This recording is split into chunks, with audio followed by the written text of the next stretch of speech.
दीगर खबरों की जाने बढ़ेंगे। आपको बताएं कि कतर पर इस्राएली हमले से बाखबर था अमेरिका। ये इंकशाफ खुद अमेरिकी मीडिया की जानिब से सामने आया है। उधर नेतन्याहू ने यह भी एतराफ़ किया है कि कतर और दीगर ममालिक ने इसराइल को तन्हा कर दिया है। नई सूरत हाल से निमटने के लिए पूरी तरह से तैयार हैं।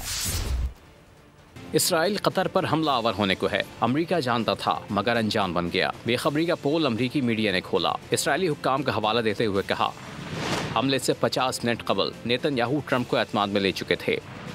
नेतन्याहू ट्रंप के दरमियान पहले सियासी सतह पर बात हुई, फिर फौजी हुक्काम के जरिए मालूमात फराहम की गईं। अमेरिका सिर्फ दिखावा कर रहा है।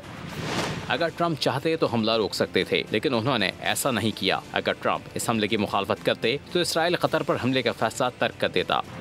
उधर कतर से इस्लामी ममालिक की यकजहती पर इसराइली वज़ीर आज़म घबरा गए।